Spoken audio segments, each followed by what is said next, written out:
तो जनाब, जैसा देख रहे हैं आप, मेरे बाल जल्दी सफ़ेद हो गए थे। घर पे कुछ लोगों ने कहा भी कि रंग लीजिए। एक बार ऑनेस्टली रंगे भी थे, पर बड़ी एम्बैरेसमेंट हुई उसके बाद खुद को देखकर।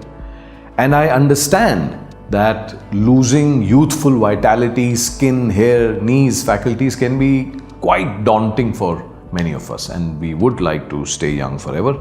पर रह तो हम में से कोई नहीं सकता, इसलिए काफ़ी दिनों से ये ख्याल आ रहा था। So I started to look at my typical day and changes I have seen over the last few years and this is the result.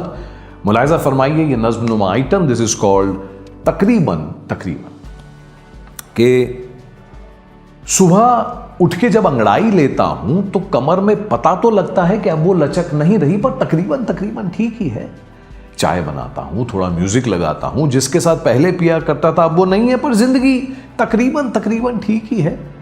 पहले मकान बड़ा था, बालकनी से सनराइज पूरा दिखता था। अब फ्लैट की खिड़की में सूर्यदेव सुबह 7 से 8 बजे के बीच में आते हैं, पर जिंदगी तकरीबन ठीक ही है। बारिश का मौसम है तो छाता भी है, छत भी। बेटी बड़ी हो गई है, मुझे पढ़ाती है, पर बच्चे को चूमने की तमन्ना भी है, हक भी। एसी कमरे पसंद है, पर वॉक के बाद का पसीना खलता नहीं है। किसी को खुश देखकर मुस्कुराते देख दिल अब जलता नहीं है। पुरानी कार के शीशे नीचे करके कभी कभी सिगरेट भी जला लेता हूं। एक ही गाने को रिपीट पे डाल के घंटे बिता देता हूं। सब कहते हैं चीनी कम खाया कीजिए, पर थोड़ी बहुत खा ही लेता हूं। कमबख्त दोस्त को देख के जो कहता था दोबारा नहीं बुलाऊंगा, पर बुला ही लेता हूं। ऑमलेट कभी जल भी जाता है, पर अपने वाले ऑमलेट को दुनिया का बेस्ट कहता हूं। योगा कभी खास पसंद नहीं था, अब अपने से आधी उम्र के गुरुजी का हर ताना सहता हूं। अब काम उतना करता हूं जितना जरूरी है, पर हजारों ख्वाहिशें ऐसी, एकाध तमन्ना अब भी अधूरी है।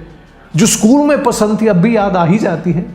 पता है बाप फिर वही सुनाएगा, पर उसकी भी वही बात भाती है। आज भी कई अनजान लोगों से मिलकर लगता है जैसे बचपन से जानता हूं। आज भी मोहल्ले, गलियां, बाजार, दुकानें, ऊंची दीवारों वाली कॉलोनियों से ज्यादा पहचानता हूं। चीजें अब कम खरीदता हूं। घर पहले से ज्यादा साफ पसंद है। 100 पढ़ी 100 अनपढ़ी किताबें बाहर पड़ी हैं, 100 अलमारियों में बंद हैं। अब ठंडे पानी के साथ थोड़ा गर्म मिला लेता हूं। कई बार पागलपन में रील्स देखते देखते कई घंटे बिता देता हूं।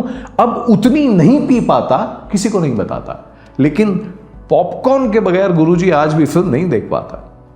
कॉलोनी के बच्चों ने कब भैया से अंकल बना दिया पता ही नहीं चला।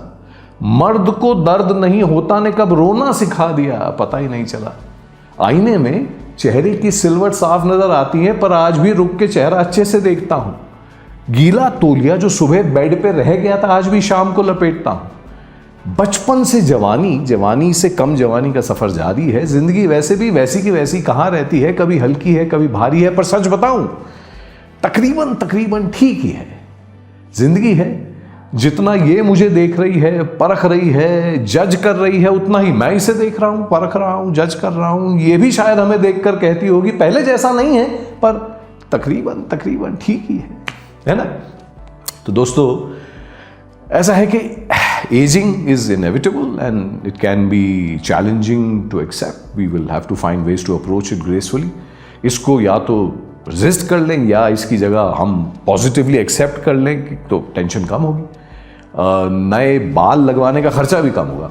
मतलब वर्जिश जारी रखते हैं, खाना पीना अच्छा खाते हैं और आसपास अच्छे दोस्त रिश्ते बरकरार रखते हैं। ये उम्र भी बढ़ाते हैं, चेहरे पे रौनक भी रहती है और पढ़ते रहते हैं, क्यूरियस रहते हैं। बहुत सारे लोग रिटायर होते ही पागल होने लगते हैं। तो कोई ना कोई मकसद हमारे पास तो रहना ही चाहिए जो रोज़ सुबह हमें उठने की वजह दे। नहीं तो ढूंढ लेते हैं हर चीज़ पैसे के लिए तो की नहीं जाती, क्योंकि बचपन से जवानी और जवानी से कम जवानी का सफ़र जारी है। ज़िंदगी वैसे भी वैसी की वैसी कहाँ रहती है, कभी हल्की है कभी भारी है, पर तकरीबन ठीक ही है। ज़िंदगी है, जितना ये हमें देख रही है, परख रही है, उतना ही हम इसे देख रहे हैं, परख रहे हैं। ये भी हमें देखकर कहे पहले जैसा नहीं है, पर तकरीबन ठीक ही है ना। तो खुश रहिए, मस्त रहिए, and much sunshine and laughter to you. All my very best and age gracefully.